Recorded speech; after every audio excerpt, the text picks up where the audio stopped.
Hey BookTube, it's Jackie. Welcome back. If you're new to me, hi, my name's Jackie and I sit on my floor and I talk about books. So I really hope that's why you're here because that's what's going to happen. If you're not new to me, welcome back. I'm glad to have you. And today for you, I have my February wrap up. If you compare February to January, in the number of books, January was better. If you compare February to January in the type of books I read, February was better. So right now, kind of balancing out. In January, I completed 10 books in total, 5 audibles and 5 physical books. In February, I read a total of 8 books, all physical. I started one audible book and I'm still working my way through it. At the beginning of the month, I started Clanland's Almanac Clanlands, the sequel to Clanlands from Sam Heughan and Graham McTavish, and I am loving it. I'm having a blast going through it, except I'm taking it a little bit slower than I did Clanlands because of the topics they're talking about. The banter, the anecdotes, the humor, the back and forth, it's all still there, and it's all still hilarious, and it's all still amazing. But the history that they're talking about, they referenced in Clanlands, but they're going into a far greater depth in Clanland's Almanac. And I really enjoy that, so I kind of want to give it its due credit, and I want to sit there and I want to listen to it and absorb it. The book is based in every single month is a different chapter, and so they talk about all the major events that happened in Scottish history and in that kind of area's history in that month. The holidays, the way they're celebrated, different types of foods, a lot of food. I get kind of hungry after listening to one chapter in that book because there's so much food. But it's still going fantastic. I just want to take my time through it. So I didn't finish it this month, and I'm not upset about it at all. I'm still thoroughly enjoying it, and listening to Sam Heughan with his nice Scottish brogue speaking in my ear is... I have no complaints. None. But let's talk about the books I did actually complete, because this is a wrap up. So my February TBR, just so you guys know, looked a little something like this. I assigned myself 8 books to read, and I read 8 books, but I didn't read all 8 of these. So let's go through each book one by one, and I'll tell you a little bit about it and what I thought of it, and we'll just make our way through.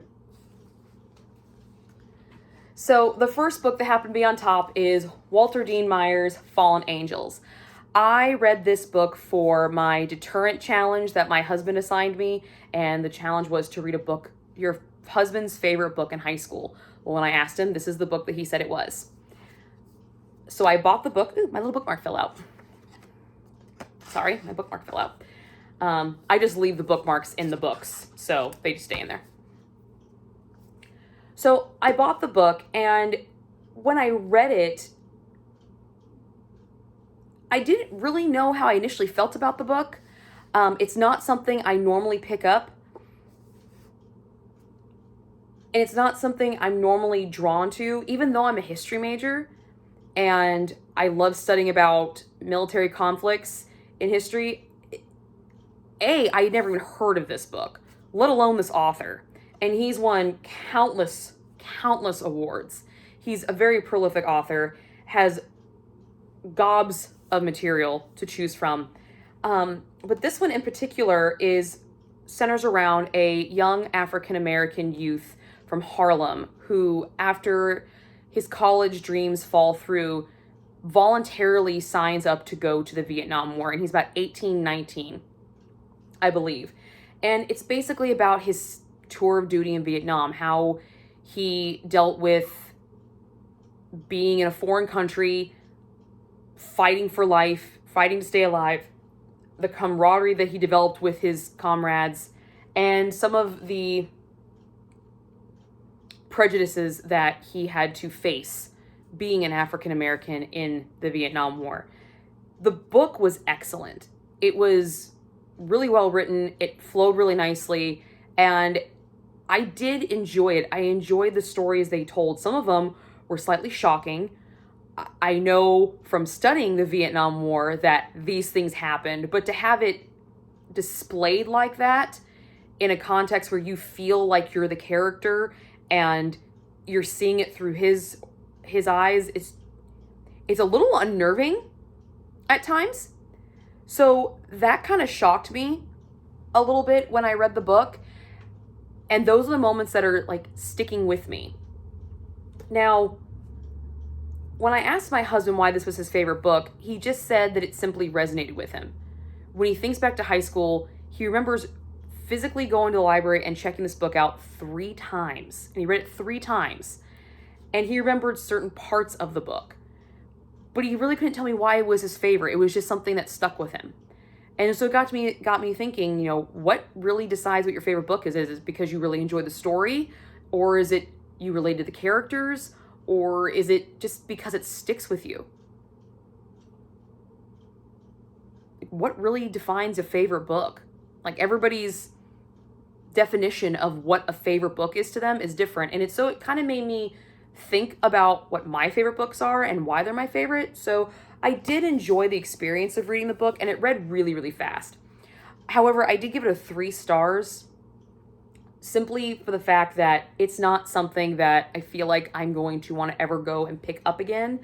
And I don't know, I researched some of the author's other works, and a lot of them didn't really call out to me. There was one other one that he just recently came out with that I thought maybe I might give a shot. So maybe on like further introspection, I might increase the score, but right now I'm setting it at a 3 star. But I did really enjoy it, and it was kind of fun to read something that my husband read in high school. So, my husband was not a very big reader in high school, so that was pretty cool that I got to experience that with him. The next book I have here that I completed is Ice Planet Barbarians by Ruby Dixon. So this is exactly what I thought it was going to be. It is sexy blue aliens with horns and a lot of sex. That's exactly what this book is. And this is my book club book of the month of February. So it was my month to pick, and I did choose this one. And I have to tell you, I have not had my book club with my girls yet. I'm having it this Friday, but they all loved it. So much so, they've continued on with the series. However, I gave it a 3 star. I gave it a 3. Not that it wasn't a bad story, it's just, it was a little too far-fetched for me. Not the aliens, not the sex. The biggest problem in this book for me was the communication barrier. I can't imagine that we as a people, us right now, the way we are now, that a language barrier was so easily figured out and overcome with another species in another galaxy that doesn't even know our galaxy exists. Like, it's not just another planet. It is a whole nother galaxy, and with literally a push of a button, the language barrier is completely just wiped away. Oh, and also, they're atomically built to completely 100% satisfy the female body. 100%. It was just a little too far-fetched for me. But other than that, the story was fun. The blue aliens were nice aliens. They took care of their girls, and it was sweet. They were very sweet.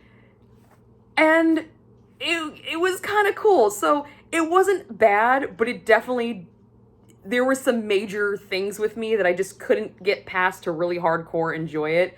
However, I did enjoy enough that I plan on continuing with the series just because my best friends love these, and I'm having a feeling I'm probably gonna have to read them again anyway. So I already picked up a few of, spoiler alert, I already picked up a few of the next of the series. So we shall see. However, this is the special edition covers From what I understand, the original release of these has a chapter that has been omitted in this version. And I have a pretty good idea of what it is. And I'm really okay with that being omitted. Really okay with it. Because there was one part where I'm really glad the author didn't go into it, because it would have just been like, the description around that area, if that's the actual event, was fine for me. I was fine. So, yeah. So a 3-star on Ice Planet Barbarians. Blue sexy aliens. I can't believe I actually read this. Just saying. The next book I have in my list is A Touch of Ruin by Scarlett Sinclair. I gave this a 5-star. There was no doubt in my mind that I was going to give this book a 5-star. This book is fantastic. It is the second in the Touch of Darkness series, and I am very, very, very, very pumped for the second in the Game of Fate series, which is Hades' this storyline from Hades' perspective. Because everything that went on in this book, I know for a freaking fact that Hades book is going to be excellent. It is going to be on point. It is going to be amazing. Hades is going to kick some ass and take some names, and I'm going to love every single second of it. So I love this book because I know the Hades one is going to be awesome. Pretty pumped. Really, really enjoyed this one. I know this series gets hate. I said that in my last video, but I love it. I do not hate this series. The sex scenes are great. The storyline, Persephone's whiny. I find Persephone whining every single rendition of Hades and Persephone because she is kind of whiny. So I love it. I love it. Hades is written perfect. And I can't ask for better because Hades is my favorite. He is one of my favorites. So my foot is falling asleep. I need to stop sitting on the floor and talking about books because my feet keep falling asleep. So I very much enjoyed this one. 5 out of 5 stars, just like the rest of the series so far. My next book is the book that I'm currently reading, and it is Withering Heights by Emily Bronte. This was my classic book of the month. I am that far into it. So I have not completed it, but it still counts that I started it, so I don't have to draw for it in the delinquent jar here. I don't have to draw for it. But so far I'm liking it. Not as much as I remember liking it in high school. I remember loving this book in high school, just being obsessed with it. And on reread at 34, I'm like, Heathcliff and Catherine are horrible people. They're toxic. Why is this a great love story again? Like, I know I'm only like 100 pages in, but I remember them being like a really good love story. And right now it's just, God, you're fucking miserable. Really? It kind of throws me just through different perspectives as you get older. It's kind of fun rereading all these books from when I read in high school. And I'm sitting here, I'm like, this is the only one that hasn't really like the same feeling kept through. This one's kind of like, you're toxic. Yeah, I don't like you anymore. You're kind of a douche. So, yeah. But I will finish it here shortly, and I will mark my challenge for February complete. It's not complete now, but I did succeed in it because I did start reading it. Next book we have here is His Last Letter by Elizabeth and Earl of Lycus. My bookmark disappeared again. By Jeanne Weston. This was my buzzword pick of the month for pronouns, and the pronoun was his. I really enjoyed this one. I gave this one a 3-star. Really gave it a 3-star? I don't think I wrote that down correctly. I think I gave this actually a 4-star. I'll double check that. But I really did enjoy it. I like the way it was told. The one thing I have a gripe about is basically the gripe I always have with Elizabethan stories is, okay, so Elizabeth is the Virgin Queen. I get it. She couldn't really offer marriage without losing her throne. Totally understand that. total female empowerment. You go, girl, rock it yourself, the whole 9 yards. But don't be a jerk to the guy that you love. You're not offering marriage, okay? You're not offering any type of companionship whatsoever. So in this time period, having an heir was important. It was literally the only thing women were supposed to do. And so you can't fault the guy for wanting to continue his family line on. He still loves you. He says it all the time. He says, I'd be here for you, but he needs an heir, and she's kind of just annoying about it. She really is. So, you know, it's the same thing. Whenever I hear Elizabeth's stories, it's the same annoying thing that I get. It's just like, it's the presentism being placed on the past, and you can't do it. In history, it's the rule number one you learn. You can't look at history through the lens of today. And I do it every time I see Elizabethan stories because of this, like, if you love him, just be with him. Well, she couldn't. So it's more of like just an annoyance for me. So that's why I know I didn't give it a 5-star, because it was very prevalent in it. But I think the 3 stars wrong. I'm pretty sure I gave this a 4-star. But I did enjoy it, and I'm glad it's off my list to read. I don't know if I'm going to pick up The Virgin's Daughters, another book by Jan Weston. I did like the way she wrote. I really enjoyed it. I like the back and forth, the toggling back and forth between the letters and the time periods. I really did enjoy that. The little snippets, it wasn't fully engrossed, so I felt like I was reading a history book. I felt like I was just kind of reading like some bits of diary entries, but it actually like looked like a diary, so it made sense to me. So yeah, it's a good one. If you're a history major, hit like historical fiction, pick this one up. I'm not saying it's the best thing in the world, but it's not the worst. So the next book that's on my list here is Laurie Halse Anderson's Speak. This was my TBR jar challenge of rereading a favorite book. I read this the first time I read this, I was a freshman in high school. And the second time I read it was this month. And I still loved every single second of this book. This book held on. I am so happy to say that this book held its shine. It still came out strong with me. I was still knowing what happened. I was still on the edge of my seat. The way it's written, Laurie Halse Anderson knocked it out of the ballpark with this book. 20 years later, this book is still shining as strong as it did the first time I read it. And I'm really, really glad that I picked this one up again. It was really short, so it was nice to just kind of breeze through.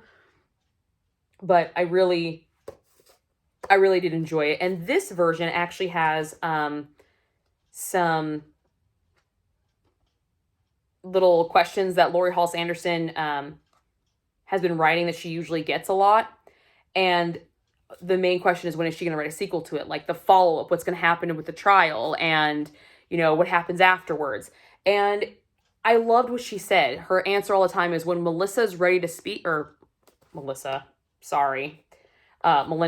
When Melinda's ready to speak, she'll start talking to me again. And I really like that. I just thought that was really cool. It's like, I'm not saying I'm never going to do it. It's just, she's not ready to talk yet.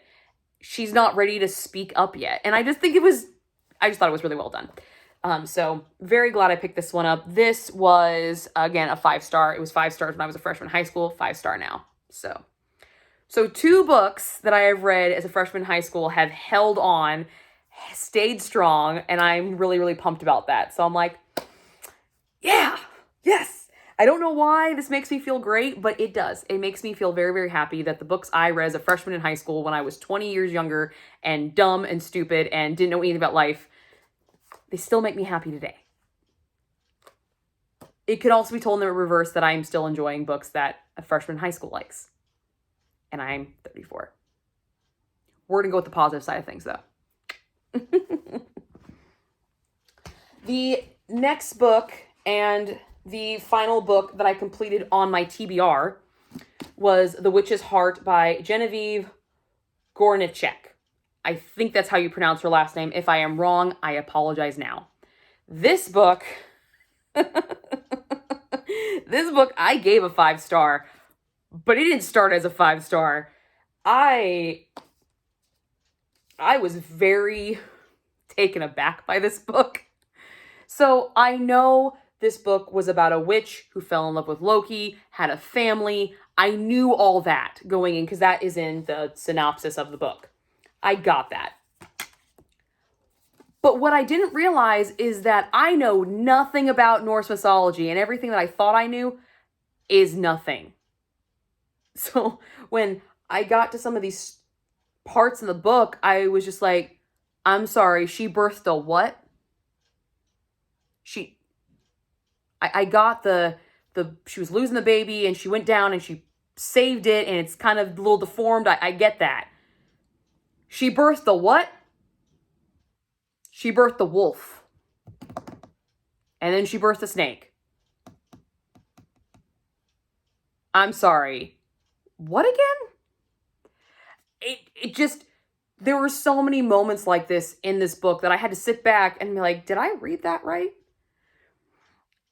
But it was really fun. And although most of the parts of the story didn't make sense, at the very end, everything was tied up and wrapped up really nicely. There was a nice bow. And although that's not what I was expecting, I was very happy that I got that. And it turned out to be a really good book. I enjoyed it. I really hope that I can pick up some more of her work. Now, this was her debut novel, so I don't know when she'll come out with something new, but I really would like to pick her up again.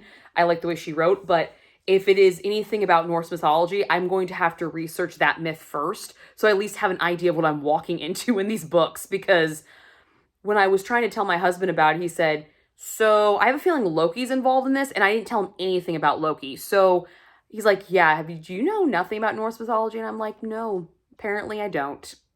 I thought I did, and I don't.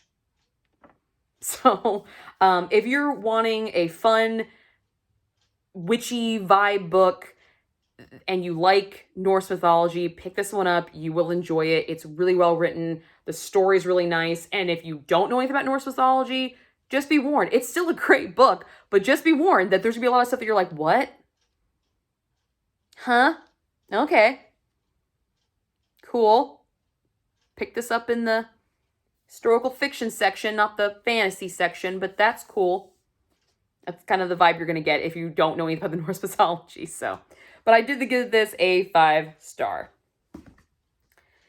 Now, for the one book on my TBR that I did not even get to, and now I have to draw because of, is Diana Gabaldon's Dragonfly and Amber. Yeah, I know. Favorite book series, didn't get to it. Want to know why? Because I took part in a readathon. The second week in February, I participated in the Polarathon hosted by JDI Reads. And that wasn't the best idea when I had a TBR this large. So I did not get to this one, so I will be drawing for this one. And hopefully being able to pick it up again very, very soon, because I do want to reread the series so I can read Go Tell the Bees I'm Home at the end of this year. Now, during the Polarathon, though, I did complete some extra books.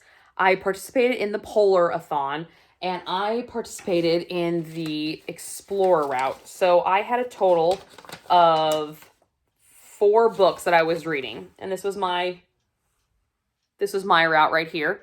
So I had an adventure book, a cold word book, a foiled cover book, a book featuring ice magic, and then a polar fantasy. My TBR for that consisted of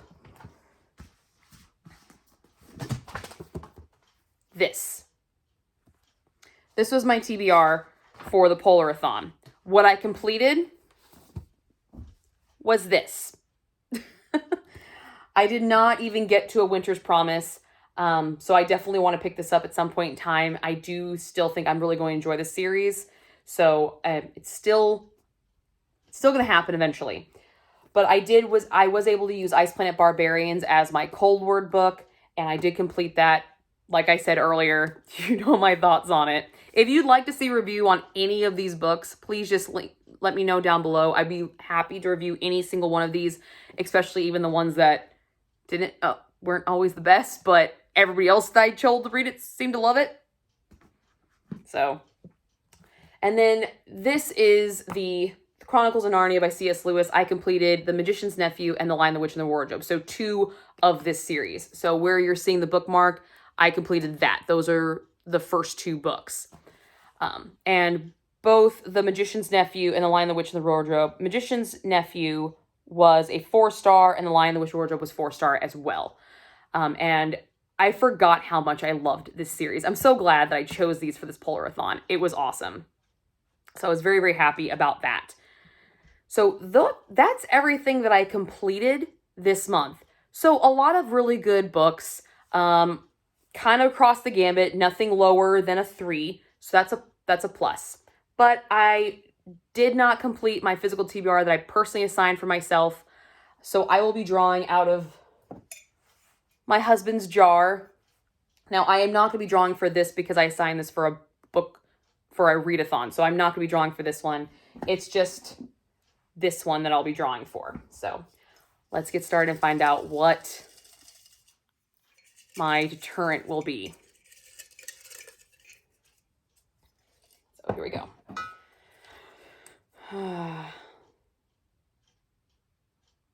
Read your husband's favorite book from high school. Well, I already did that one. We're going to redraw for that because he only gave me 1 book to choose. We're redrawing. His prompts go back in here, but I forgot that maybe some of them, if it's a specific book, I should probably take them out. All right. How about this one?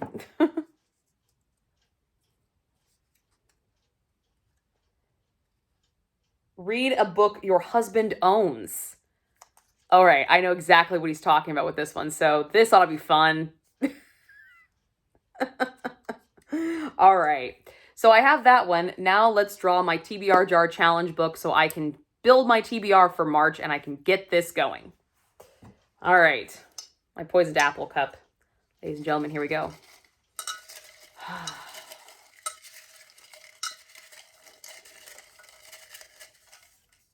Here we go. Bum, bum, bum, bum. Read the first book in a series you have wanted to begin. So that will totally work out for what my plans are for next month. So that's all I got for you guys today. I hope you enjoyed it. It's kind of a long one, but I like to talk and I like to talk about books. That's kind of why you're here. So I hope I entertained you, and I will see you guys all soon for my March TBR. And March TBR is a little bit different because there's something special going on in March. So I will see you guys all soon in the next video. Bye.